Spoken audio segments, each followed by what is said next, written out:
Salve, eu sou Larissa Conforto, da IE, e eu tô muito grata por essa experiência. Bem aqui nesse espaço da UE Futuro, que foi um espaço que me criou, que me incentivou, que mudou minha vida.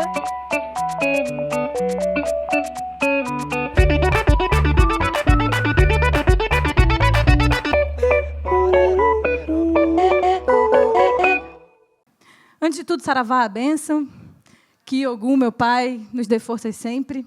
Me chamo Larissa Conforto, hoje eu tenho um projeto que chama AIE, A-I-Y-E. É uma palavra em Yorubá que significa terra. Terra, na visão Yorubá, acho que muita gente já sabe, mas só dando uma introdução, existe um Orum, que é o mundo de cima, e AIE, que é o mundo de baixo, o mercado, né? Onde a espiritualidade e o invisível se materializa.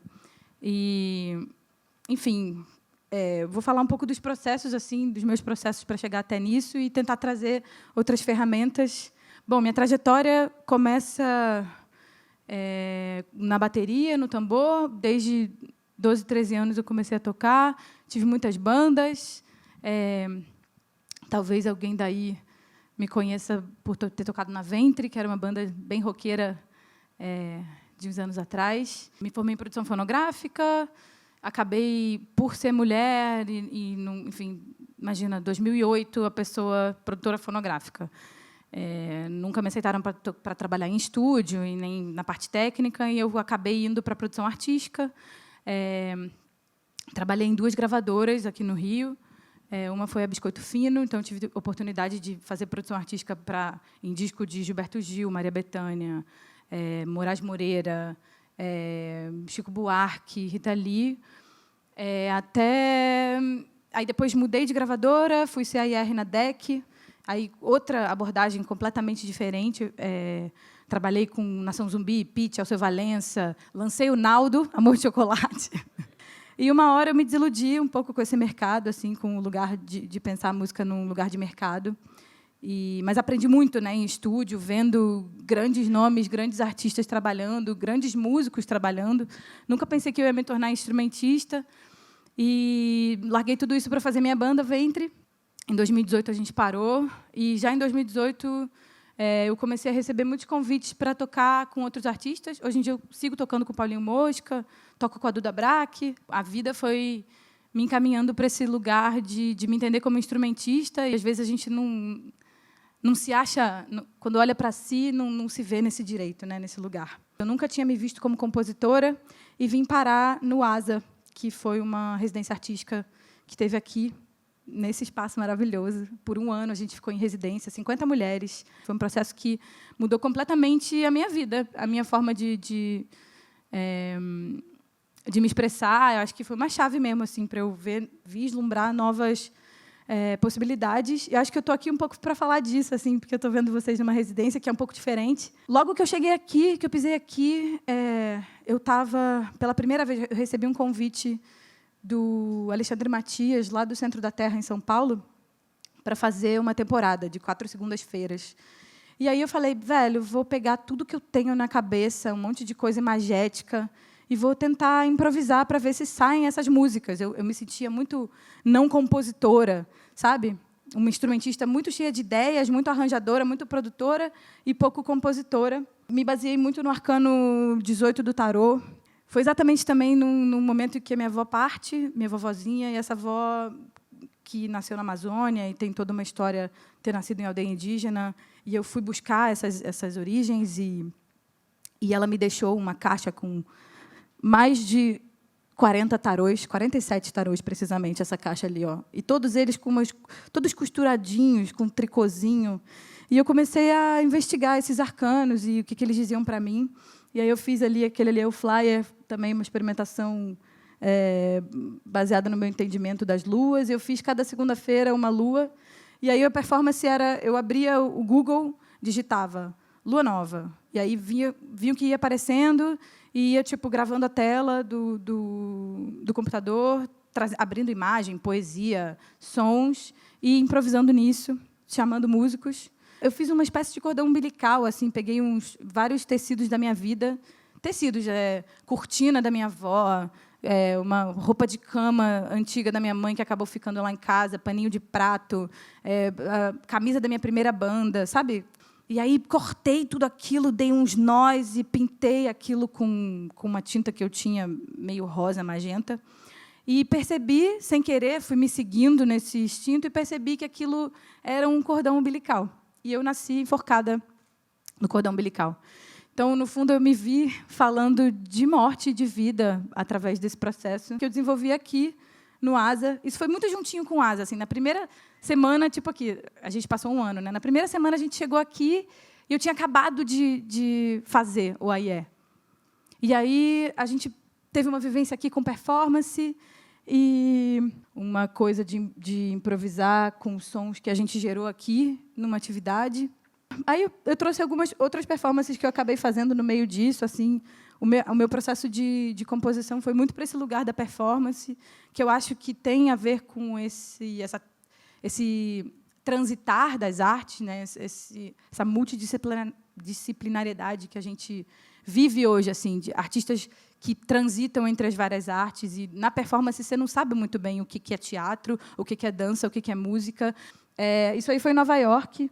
Foi um convite que eu tive de participar de um festival anarquista chamado Emma Goldman, dentro de uma igreja, na Washington Square, que é uma praça super conhecida por ter muitas atividades políticas, né, um espaço de muita resistência. E, nessa performance, eram 4 mulheres. A gente, basicamente, foi na B&H, que é uma mega loja de equipamentos super baratos. A gente comprou 4 lapelas, bem baratinhas, a menor que tinha. Pegamos camisinha no metrô. Estava acontecendo um evento em que 4 planetas faziam uma quadratura. Isso é um momento tenso, né? Então, cada uma de nós era um planeta. A gente selecionou efeitos que tinham a ver com cada planeta. E aí, a gente, com as nossas lapelinhas recém-compradas na B&H, a gente enfiou elas devidamente com a camisinha nos nossos úteros. E gravamos vários loops. Imagina isso sendo tocado numa igreja com uma puta acústica, com uns vitrais enormes. Era um espaço bem alto, assim, profundo. Foi um processo muito bonito. E a performance termina quando a gente devolve os microfones.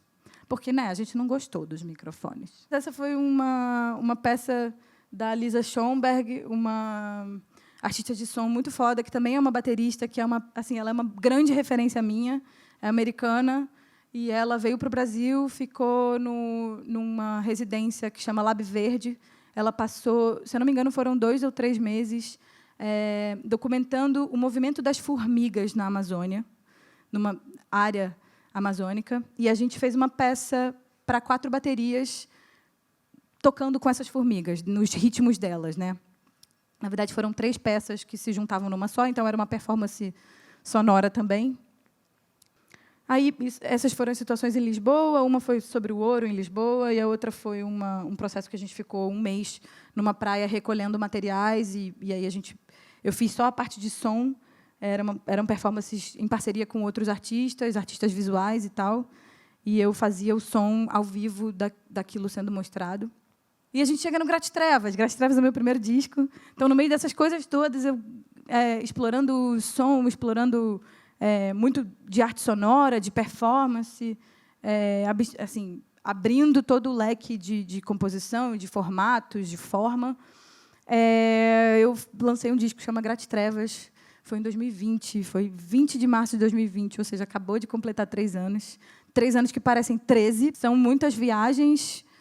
Chama Grátis Trevas porque é um pouco de gratiluz e um pouco de Grátis Trevas mesmo. E acabou acabou entre os 25 discos do ano pelo Prêmio Ápica. Aí, o que eu fiz? Turnê de lives. Tcharam, o artista se reinventa. Não podia sair de casa, não podia fazer show. Inventei lives. E aí foi muito massa, porque também foi uma forma de descobrir uma forma de tocar sozinha. E é muito difícil isso para o músico, né? Eu acho que um pouco da minha vontade de fazer meu próprio projeto era não depender dos outros, porque a gente, como musicista, não sei se vocês sentem isso assim, mas, cara, é muito difícil, às vezes, você planejar a tua vida porque você toca com um artista, e se o artista decidir que amanhã ele vai cancelar a turnê, ou, por exemplo, no meu caso, o Mosca entrou numa temporada de 1 ano de um musical. Então, foi importante para mim descobrir como estar sozinha e como sozinha me conectar com outras coisas, né? Então, como criar um projeto em que eu não dependo de ninguém, eu posso eu mesma criar meu ritmo e, ao mesmo tempo, eu posso ser um conector, me conectar com outros músicos, ou com produtores, ou com artistas visuais, ou, enfim, diversas formas de arte. E foram as lives a forma que eu achei de transitar durante a pandemia. E aí tem algumas imagens. Eu estava sempre propondo, assim, chamei artistas variados também, que estavam nas suas casas, sem fazer, com vontade de produzir e precisando também de auxílio. Então, aquele pouquinho do cachê que eu recebia, a gente dividia ali com outros artistas visuais. Shows, aí eu bolei um esquema de show. Meus equipos são exatamente esses, gente. É um pedal que é um TC Helicon Extreme 3. Eu vendi todos os meus pratos para comprar essa porra. Comprei usado.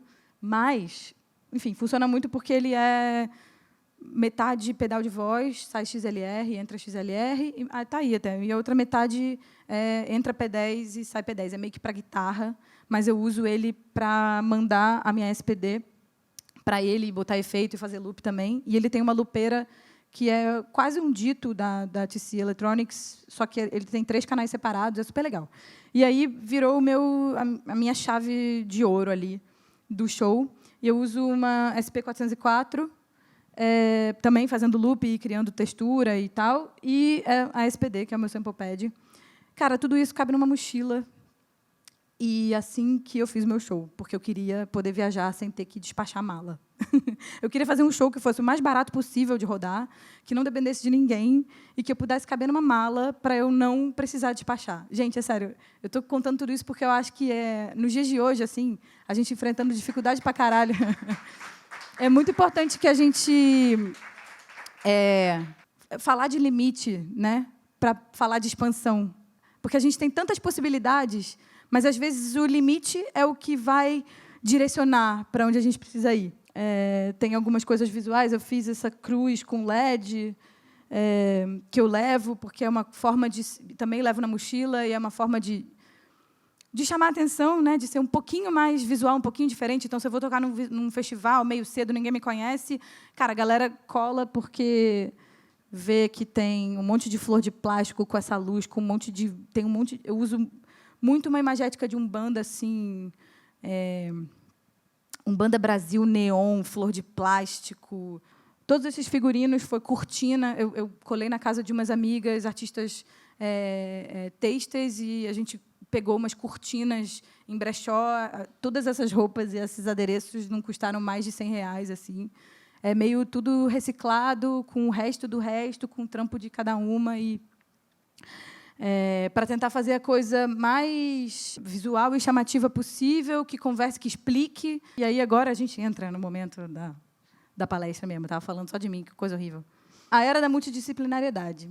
Quebrar barreiras, mesclar linguagens e nichos. A gente vive uma realidade em que o artista, o músico, se vê atravessado por muitas questões, tipo uma luta constante com os algoritmos. A gente tem que virar produtor de conteúdo, a gente tem que virar editor de vídeo.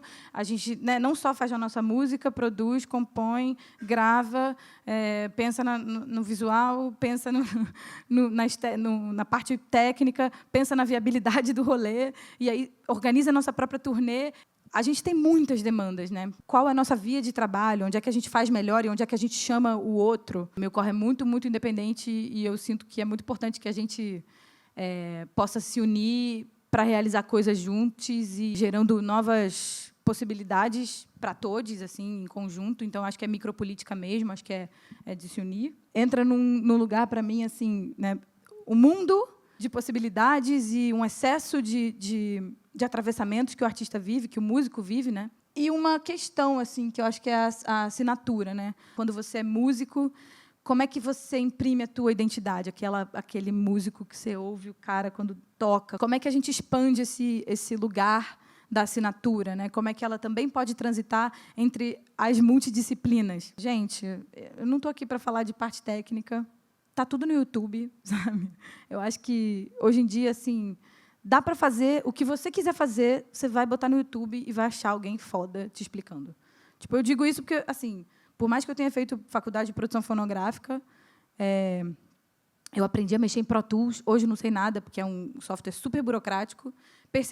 Me percebi na produção musical, assim, na hora de compor e tal, percebi que era o Ableton Live o meu lugar. E, assim, a maioria das coisas que eu aprendi no Ableton ou foram aqui no Live trocando com as manas, no Asa, ou foram no YouTube. O próprio Ableton tem, gente, o canal deles tem séries absurdas. Tem uma que chama One Thing, uma coisa, que é assim, é um produtor ou um artista falando como ele faz uma coisa. São 5 minutos de cada um explicando uma coisa que ele faz que é muito a coisa dele. A parte técnica é o que menos deve preocupar a gente, porque justamente por isso, porque existem 1000 maneiras de fazer a mesma coisa. E aí a segunda parte é o valor de encontrar o seu jeitinho único de juntar as peças, né? Como achar o teu jeito. E muitas vezes a gente se compara muito e olha para o outro e fica imaginando que a gente nunca vai ser aquilo que o outro é, né? E a gente imagina que a gente tem as coisas que a gente não gosta na gente. Por exemplo, eu tinha muito a coisa de ser canhota como um desafio de ser baterista. Puta que pariu, nunca posso tocar, tem que inverter a bateria. Eu sou canhota, eu toco tudo esquisito, errado. E eu percebo que, hoje em dia, ser canhota é o que faz com que minha bateria soe de outra forma. E é exatamente o meu defeito que eu quero esconder, que é a coisa mais importante que eu devia mostrar. Sabe? Então, como sublinhar aquilo que a gente não suporta na gente? Porque, às vezes, isso é que é a nossa assinatura. Como suportar a gente mesmo? E aí é um processo de, realmente, assim, se doer, se olhar, se deixar sangrar e abraçar, sabe? E fazer arte é um pouco disso, né? Se deixar machucar e sangrar e olhar e se abraçar. Então, reforçando, assim, sublinhando a importância de abraçar as pedras, né, as próprias pedras, as pedras no caminho, para que a gente possa se jogar como cachoeira, né? O poder da cachoeira é a queda. A natureza tem esse poder de traduzir em poesia tanta coisa linda e forte, né, e poderosa. E aí, uma proposta também, uma ferramenta que eu queria falar, é se observar em perspectiva. Às vezes, se você não sabe por onde ir, uma coisa que eu faço muito é playlist, pasta de referência. Mas, assim, cada playlist, assim, playlist de timbre de voz, playlist de guitarrinhas maneiras, sei lá, playlist de ambiências que eu gosto, mixar 1000.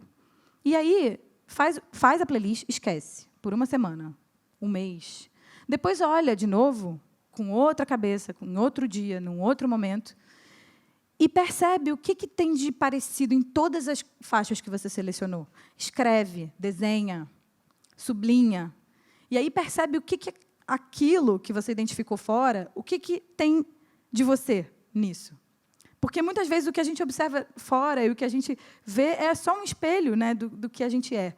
Então, usar isso como um recurso, assim, usar as nossas referências como um espelho da gente mesmo, uma forma da gente se enxergar, da gente se olhar, da gente se mergulhar em si.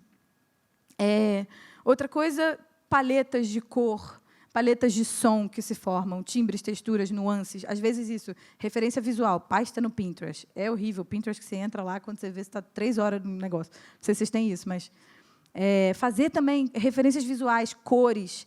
Eu tinha muita dificuldade com cor, porque sempre fui uma pessoa muito gótica, suave.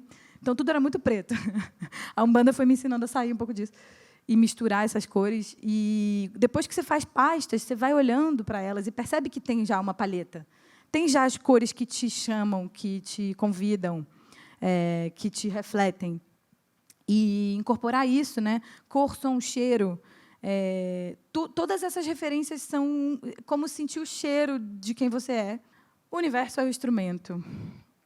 A música está em tudo. Escutar já é compor. Quando a gente percebe que cada um tem uma escuta, né? Cada um vai dar significado àquela mesma canção, aquele mesmo som, aquela mesma obra de arte, a gente pode perceber que escutar já é compor, né? Compor é só botar tudo junto.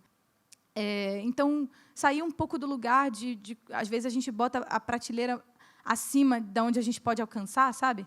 Às vezes, a gente está sempre botando acima para a gente nunca alcançar, e entrar no lugar de que o simples, o mínimo, acho que também é uma coisa que o Rodrigo trouxe, sublinhar isso, assim, a simplicidade, o mínimo, o minimalismo é o essencial, é o ponto de partida, é o mais necessário. Eu falo, relembrar a simplicidade, buscar a singeleza, né? O cerne de tudo, é o mais simples, o mais... É um tambor, é uma voz, às vezes o simples é o suficiente e está bom. E é bom que a gente abrace isso e abrace o simples da forma que a gente consegue fazer, inclusive porque, às vezes, a gente, por exemplo, cria expectativas em relação a equipamentos. Porque aquele cara só fez aquele discão porque ele teve acesso a um grande estúdio com puta equipamentos e eu não tenho acesso a isso, então eu nunca vou chegar nisso, né? Cara, o melhor equipamento é o que você tem. Sabe, eu fiz 2 discos e faço um monte de trilha e trabalho com um estúdio que é uma tábua em cima de um X e com um computador velho. Tento usar também tudo nativo para, se eu abrir num computador de outra pessoa, a pessoa não tem plugin, tudo nativo. O live é sinistro nesse sentido, assim. Tipo, todo dia tem plugin novo no Max, todo dia tem, tipo, galera produzindo coisa muito absurda, soando muito bem, tipo, não precisa muito, sabe? Tem uma história maravilhosa, que é o David Guetta, não sei se vocês sabem dessa história. David Guetta, tipo, na época que o Daft Punk estava estouradaço, antes do Around the World, tinha atingido um hype, o David Guetta estava na França, ligou para eles e falou, gente, estou aqui com uma composição, queria a ajuda de vocês. Eles, chega aí no estúdio. Aí o David Guetta contando, né? Pô, cheguei lá, falei, cadê o estúdio? Aí eles, é isso. Aí o David Guetta, porra, um compressor? Aí ele falou, cara, eu não tinha mais desculpa para dizer que a minha música era ruim, tipo, para dizer que, quer dizer, que eu não conseguia fazer porque os caras tinham acesso, né? Ele imaginava que o Daft Punk tinha acesso a um grande estúdio, por isso eles fizeram aquele som, tiraram aquele som, eles tiraram o som com um computador, uma mesa de 2 canais, um compressor e um controlador, sabe? Exatamente o que a gente tem, assim, os malucos fizeram, enfim, história, né? Revolucionaram a história da música eletrônica no mundo. Nada é limite para você chegar num lugar massa, sabe? Nem equipamento, nem o quanto o outro é incrível, nem o quanto o que a música pop está em voga agora, o que as pessoas estão escutando, o quanto isso pauta o que você está fazendo, né? O mais importante é você realmente se enxergar na tua própria pesquisa, no teu próprio olhar e fé, velho, porque acho que fé é o tempero do café, né? Diário, assim, é que a gente acredite, assim, não deixe de acreditar, sabe? Traçar limite. Cara, então eu vou fazer um disco só com o meu celular. Então eu vou fazer um disco... sabe? Aí, bom, vou voltar agora, vou dar um exemplo estratosférico, que é a Björk, porque eu estava ouvindo o podcast dela recentemente. Não sei se vocês viram que ela lançou uma série de podcasts. Eu acho a Björk, assim, um ET maravilhoso na Terra, e é uma grande referência minha, claro, mas ela contou, assim, ela fez um podcast para cada disco, né, contando o processo criativo de cada disco. É muito massa ouvir. E no primeiro, ela falando do debut, que é o primeiro disco, ela fala, poxa, eu era uma artista de banda, então a minha vida inteira eu fiz discos de banda. E quando você está numa banda, você tem aquilo, o ambiente da banda, né, o que cada músico traz e a interseção de tudo aquilo. Às vezes você tem um limite da instrumentalização. Mas, hoje em dia, enfim, a gente, com um computador, o céu é o limite. A gente pode usar som de metrô, som da feira, para fazer uma música, né? Aí ela conta um pouco do processo de fazer um disco em que ela é só ela.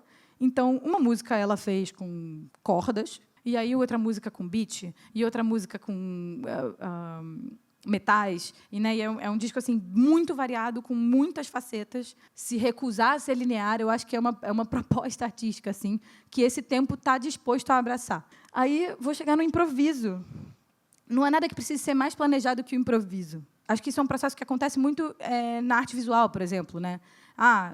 Tem uma proposta e aí tem a execução da proposta. Vamos fazer coisas com esse material. Ou então vamos falar sobre esse tema, né? E aí os desenvolvimentos a partir da proposta. Eu acho que a música, às vezes, fica muito partindo da gente, e a gente pode colocar também o ponto de partida em outro lugar. e até como limite, essas bordas, para que a gente possa se derramar nela. Às vezes, as pedras no caminho, elas são as mesmas pedras que vão delinear o rio para que ele possa correr. Sem as pedras, o rio simplesmente deságua na terra e desaparece. Então, para que a gente possa se derramar, a gente tem que pegar as nossas pedras e fazer o caminho, criar essas bordas e abraçar elas, né? Às vezes, muitas vezes, quando tem que fazer performance, eu faço um som, eu sei que a performance tem que durar 30 minutos, uma hora. Eu faço uma track vazia com avisos sonoros para que eu possa mudar de ato. Porque, às vezes, eu estou na piração e eu fico na piração e, quando vê, acabou o tempo. Então, um sino, ou um pé, um aviso que eu tenho que mudar o ato. Né? Eu criar marcações para me guiar na bússola. Porque o roteiro é importante, a gente está falando de uma coisa, a gente quer chegar, a gente sai de um lugar e quer chegar no outro, né? Tá pensando em início, meio e fim. Tudo é um espetáculo, tudo é performance, ainda que seja só sonora, ou ainda que seja só corporal. E aí, como ganhar ou gerar tempo? Criar espaços de sensibilidade, de respiro, da onde você vai ouvir e sentir o ambiente, o público, né, para ir interagir. E eu queria propor uma atividade agora. A atividade é que a gente sente em roda aqui. Vamos todo mundo sentar no chão, se possível. E a gente vai exercitar a escuta e a expressão. A gente vai experienciar uma performance sonora improvisativa. Nossa primeira composição juntos. A proposta é que a gente se observe, silencie, mas que a gente exercite, lembrando de tudo aquilo, daquela nossa composição, de todas as imagens que a gente já trouxe, de todos os conceitos que a gente já trouxe, entrar para dentro, se encontrar nesse lugar, buscar o eu profundo e escutando, né, o que tem ao nosso redor, interagindo improvisatoriamente com o som ao nosso redor.